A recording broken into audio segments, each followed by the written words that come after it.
Three absolutely crucial points for Bristol City in South Wales. We come away with a 2-1 win at the Swansea.com stadium with goals from Mark Sykes and Sam Bell. Here is how it happened. Well, that sort of performance I did not think was on the cards. Bristol City totally dominant for the majority of that game. It was Max in goal. It was Taylor Gardner-Hickman at right back, not George Tanner. He was dropped from the last league game. It was no Rob Dickie, so Zach Viner and Callum Naismith, like it was against Hull, with Campering at left back. In midfield, it was Jason Knight, Joe Williams and Matty James, like it always is.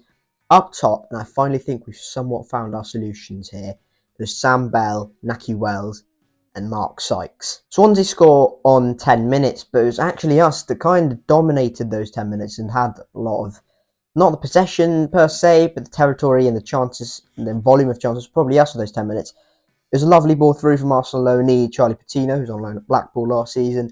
He played it in to Liam Cullen. He finished it nicely into the corner past Max O'Leary. It's a very good finish, to be fair. But it kind of felt like, again, those tight margins at that moment in time were, again, kind of going against City. But this City team, far more resolute, far more determined, and do not put their heads down when it's against them. But again, it was Bristol City who dominated that majority of the first half. Swansea had a few chances, nothing major, really, but it was Bristol City who made the volume of chances. It was us that kind of really went for it and really trying to find that equaliser. And that was just really good to see, because in the past, we'd have kind of gone a bit desperate, not really created much, and allowed the opposition to just kind of maybe see the 1-0 out or lose the game 2 or 3-0. But that's not the case here. Bristol City really, really good in terms of chance creation, had 2 disallowed goals. Mark Sykes has an acrobatic effort that's somehow not a goal, offside, but really unlucky there. And I think Sam Bell has a disallowed goal as well. So generally, really, really good. Just, again, not being able to take those chances. Another worry for that first half anyway, but the second half, far more clinical. I mentioned earlier on, we kind of found the solution up top without Tommy Conway, for the time being, that is. And those wingers, Mark Sykes and Sam Bell, were electric. They were absolutely brilliant. They caused Swansea so many problems.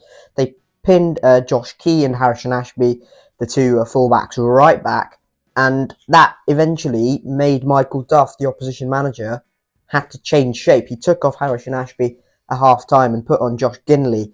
And I think that just is a testament to both of those wingers. And Nahki Wells as well, leading the press from the front. Just absolutely brilliant. Not only in terms of pressing, but making those runs in behind, coming short when necessary, finding those little spaces. Just something at the moment Anis Mehmeti and Harry Cornick, who, when they do play, just lack a little bit of. And one of those wingers, Mark Sykes, scores the goal on 48. We start the second half absolutely brilliantly. Again, volume of chances far more than Swansea in the opening 3 minutes of the second half. He skinned Nathan Wood on the left-hand side of the Swansea defence, who looked comfortable all game and was really, really poor. He skins him. Brilliant finish past Carl Rushworth. Had absolutely no chance. Deserved the equaliser. And Mark Sykes got the right reward for his hard work and his brilliant performance. And then 9 minutes later, it was the other winger on the other side who scored Bristol City's second, Sam Bell, with another goal away at Swansea. He was also absolutely brilliant. He was the one that forced Michael Duff to take off Swansea's right wing back off for a more attacking winger in the kind of hope that he would pin Sam Bell back a little bit and not allow him to get so forward so freely and not being able to press that brilliantly. But didn't happen.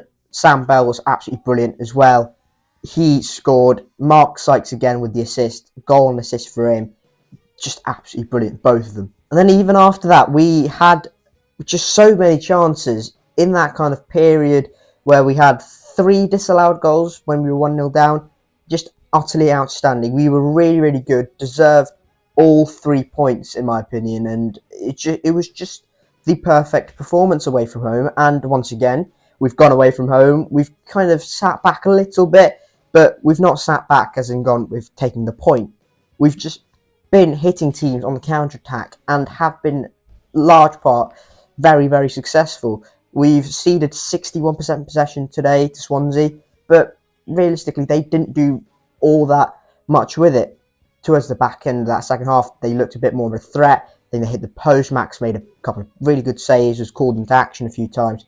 But apart from that, we were really good and full value for the 3 points. Have to say, there were a couple of brave calls from the start in terms of who started. No, Yeboah. As I said, Cal Naismith played in at centre-back over Rob Dickey and his partner, Zach Viner. So, a couple of risks, and even Taylor Gardner-Hickman at right wing back or right back would have been perceived as a risk. But all come off. Taylor Gardner-Hickman, absolutely brilliant in his first full debut for Bristol City, first full start. I was absolutely outstanding. Cal Naismith was really good. Yeboah didn't come on, but I don't think this game kind of suited Yeboah. We were 1-0 up. Maybe if he'd come on, he could have come taken a few fouls and taken a few hits, and maybe would have got a free kick and whatnot. Harry Cornick did that though when he came on and run into the corner a few times. His kind of directness about him might actually be quite useful. Maybe not the end product. I don't want to compare them because they're literally not the same player, but Adama Traore in a way, because he's got the pace about him and he's kind of got the physical attributes about Harry Cornick. So maybe if we are 1-0 up or just trying to see out a game, he could actually be really useful in terms of just driving us up the pitch, or we're just kind of on the back foot. He could be a really, really useful player. So there are definite traits to Harry Cornick. So can't be completely ruled out in terms of not making an impact on the squad at all. But in terms of decision making from the start, in terms of the 11, absolutely brilliant from Nigel Pearson, and they paid off massively. Nice 3 points, and always nice to beat a Welsh side away from home as well. But now comes the international break.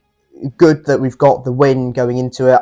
As I said in the match preview, this is the perfect time to play Swansea because they haven't really clicked yet.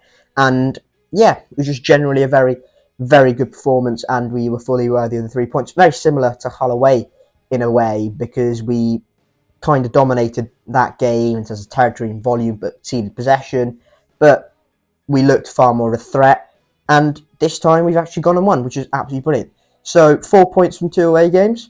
Yeah, I'll take that. That's a very, very, very good return. So now is a 2-week stopgap before we return at home to West Brom and then Plymouth as well. So look, if we can translate that away form into our home form, we will be a really good team this season.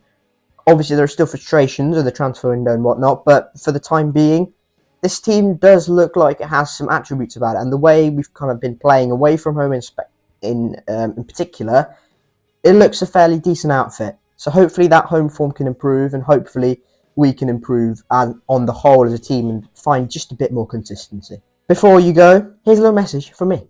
If you follow me on Instagram or on Twitter, you would have probably noticed that I will be running for the best young content creator on YouTube for Football Content Awards.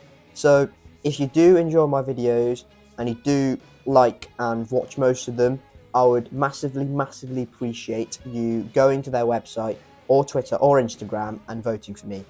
On their website, you can just click on their website, which will be in the link down below, and you can vote, and you can go to best. You can scroll down to best young content creator, type my YouTube channel name, which is A.H. Robin Stork, obviously, and then you can scroll down, click agree to terms and conditions, and vote. On Twitter, you can vote by just typing in I am voting in the @Football Content Awards, their official tagline, for @AnnieHarish5, which is my Twitter handle, in the best young content creator.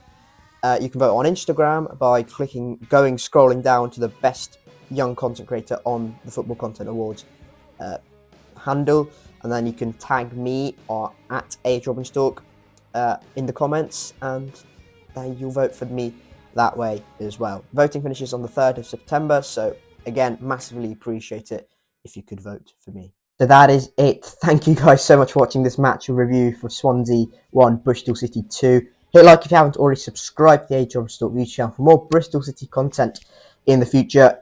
It's England time, isn't it? Oh, I can't be bothered with that. We'll be back for some match previews, little break for me, hopefully some content over the international break, if possible. But apart from that, thank you guys very much for watching, keep safe, and I'll catch you all later. Cheers.